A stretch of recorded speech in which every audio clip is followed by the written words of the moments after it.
Hi friends, हूँ छू भावेश ने आज આપણે સીવણ ક્લાસમાં જે તૈયાર ચણિયાચોળી આવે છે તેની લંબાઈ આપણે વધારે હોય તો આપણે કટિંગ કરીને કઈ રીતે માપની કરવી ને એકદમ ફિનિશિંગવાળી કઈ રીતે ચણિયાચોળી કટિંગ કરીને બનાવી તે આપણે સીવણ ક્લાસમાં શીખીએ. ભાવેશ લેડીઝ ટેલર યુટ્યુબ પર તમે સર્ચ કરશો સીવણ ક્લાસનું ગમે તે કામ આપણી ચેનલ ઉપર મળી જશે. બ્લાઉઝ, ડ્રેસ, ચણિયાચોળી, ઠેલા ઠેલી કે પ્રિન્સેસ બ્લાઉઝ જે પણ શીખવું હશે. આપણા ચણિયો છે એની આપણે લંબાઈ વધારે હોય છે તૈયારમાં, તેને આપણે પહેલાં પહેલો આપણે નેફેથી નેફો ખોલી નાખવાનો છે.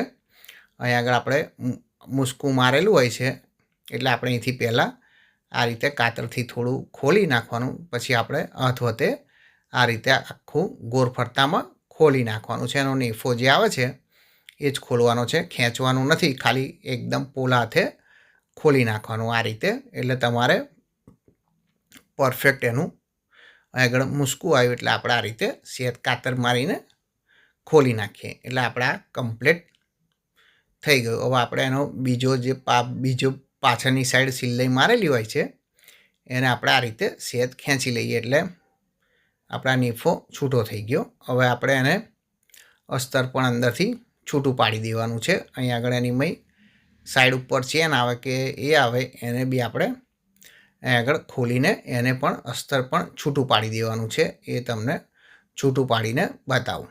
આપણે કમ્પ્લીટ અસ્તર ને નેફો બે છૂટું પાડી દીધું. હવે આપણે આ રીતે કમ્પ્લીટ ગોઠવી દેવાની. અહીં આગળ મેં આ રીતે કમ્પ્લીટ ગોઠવી દીધી છે. નીચેથી આપણે કમ્પ્લીટ ગોઠવી દેવાની. અહીં આગળ આપણે 36.5 લંબાઈ છે અહીં આગળ એટલે આપણે 36.5 મૂકી દેવાનું છે આ રીતે. અને અહીં આગળ જે પ્રમાણે ગ્રાઉન્ડ શેપ આવતો હોય એ પ્રમાણે આ રીતે તમારે માર્કિંગ કરતું રહેવાનું. 36.5 નીચેથી મૂકવાનું છે ને અહીં આગળ 1.5 ઇંચ આપણે આનું છે નેફાનું એ આપણે એક્સ્ટ્રા રાખવાનું છે. આપણે ખાલી અહીં આગળ લંબાઈ જેની 36.5 છે એટલે 36.5 મૂકી દેવાની છે. આ રીતે જોઈ લેવાનું કે કંઈ ઊંચા નીચી થયું નથી, પરફેક્ટ કપાયો છે કે નહીં કપાયો. એ પહેલાં તમારે ખોલવાનું નથી ચણિયો, આ રીતે પહેલાં જોઈ લેવાનું. એટલે કમ્પ્લીટ હોય તો બરાબર, એટલે અંદર દબાઈ ગયું હોય કાપડ તો આડાવડી કપાયું હોય તો સેટિંગ કરી દેવાનું. ને આપણે એનું અસ્તર પણ લાંબુ જ આવે છે એને આપણે 1 ઇંચ માઇનસ કરી દેવાનું. અહીં આગળ મેં માઇનસ કરી દીધું, 35 રાખ્યું છે. એ રીતે આગળ 35નું માર્કિંગ કરી દેવાનું આ રીતે. ને આપણે એને માર્કિંગ કરી દઈએ એટલે આપણા માર્કિંગ થયા પછી આપણે એને પણ કટિંગ કરી દેવાનું. ચણિયા કરતાં અંદરનું અસ્તર થોડું વધારે જ નાનું રાખવાનું છે કેમ કે બહાર દેખાય નહીં એટલા માટે. હવે આપણે કમ્પ્લીટ કટિંગ થઈ ગયું.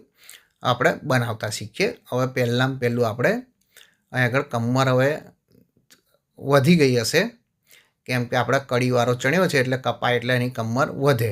આપણા નેફો જે છે એ આપણે એના માપે અહીં આગળ કરી દેવાનું છે.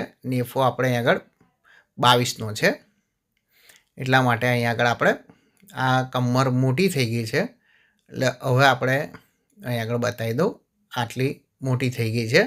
હવે આપણે એને અહીં આગળ જે આ કડીઓ છે ત્યાં આગળ આપણે આ રીતે થોડું થોડું દબાઈ દેવાનું છે.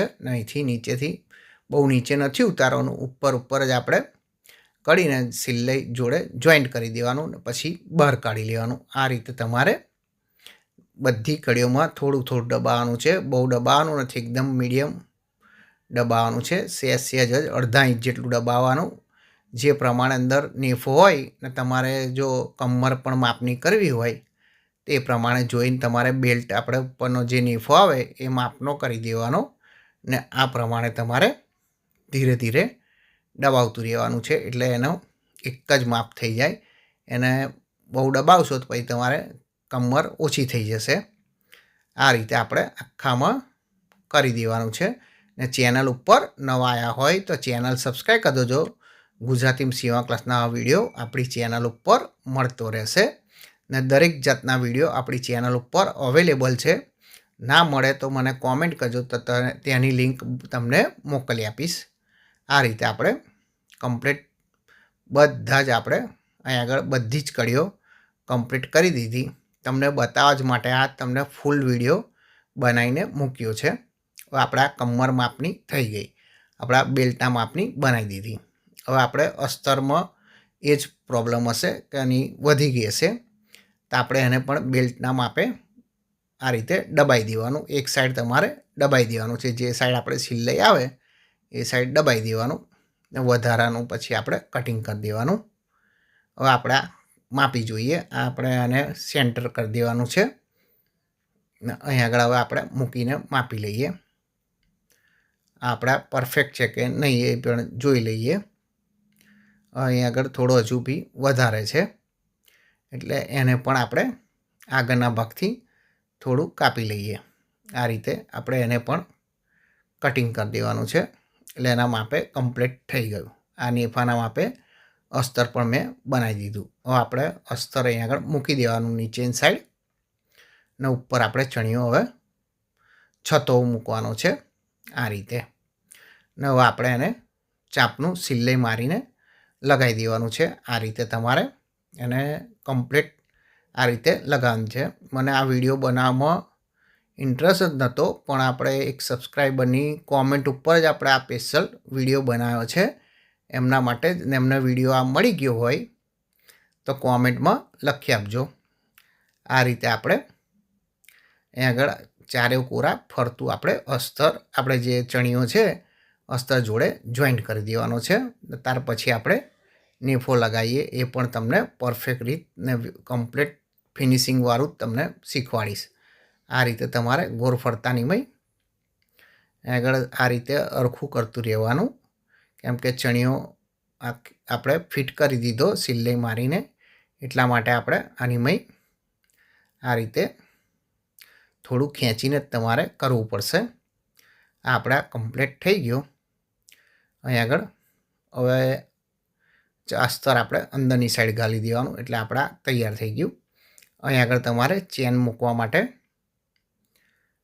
અહીં આગળ છોડી દેવાનું ચેન મૂકવા જેટલું, ને હવે આપણે સાઈડ ઉપર જેટલું ખોલ્યું હોય એટલું અહીં આગળ ફિટિંગ કરી દેવાનું છે. અસ્તરને પહેલાં ફિટિંગ કરવાનું નથી, આપણે પહેલાં ચણિયાનું જ આપણે અહીં આગળ સાઈડ ઉપર ફિટ કરી દેવાનું છે. એ અસ્તરનું પણ તમને ફિટિંગ બતાવું છું.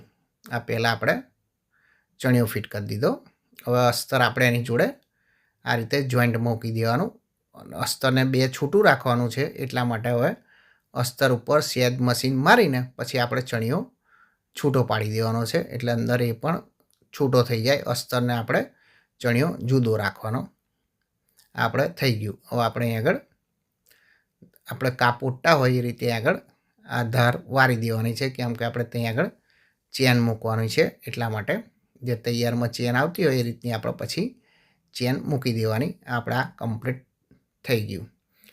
હવે આપણે અહીં આગળ નેફો મૂકીએ. આપણે અહીં આગળ હવે ઊંધો મૂકી દીધો ચણિયો ને ઉપર નેફો પણ ઊંધો મૂકવાનો છે, એ પણ તમને કમ્પ્લીટ બતાવી દઉં. હવે અહીં આગળ આપણે થોડુંક આગળની સાઈડ નેફો વધારે રાખી દેવાનો ને આપણે અહીં આગળ ચાંપનું મશીન મારી દેવાનું છે. આ રીતે વિડીયો પસંદ આવ્યો હોય તો લાઈક કરી દેજો, ને તમારા મિત્ર કાં તો સગા સંબંધી સીવણ ક્લાસનું કામ શીખતા હોય ને આ રીતનો વિડીયો ખોરતા હોય તો તેમને પણ શેર કરી આપજો, તેમને પણ આ રીતનું કામ શીખવા મળી રહે. હવે આપણે અહીં આગળ ગોળ ફરતામાં ચાંપનું મશીન મારી દેવાનું છે.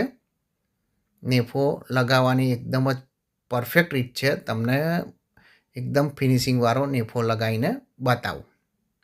આ રીતે આપણે ગોળ ફરતામાં લગાવી દેવાનો છે. અહીં આગળ નેફો વધતો હોય, કેમ કે એનું વાળેલું વધારે હતું, એટલે સેજ આપણે કાપી લેવાનું છે ને એને પણ આપણે આ રીતે ઓટી લેવાનું છે. ડબલ કરીને ઓટી દેવાનું ને ધારી પર મશીન મારી દેવાનું, કેમ કે નાડું આપણને કાઢતા અંદર નડે નહીં, એટલા માટે આ રીતે આપણે એને પણ સામેની સાઈડ પણ એ રીતે વારી દેવાનું. એટલે આ કમ્પ્લીટ થઈ ગયું.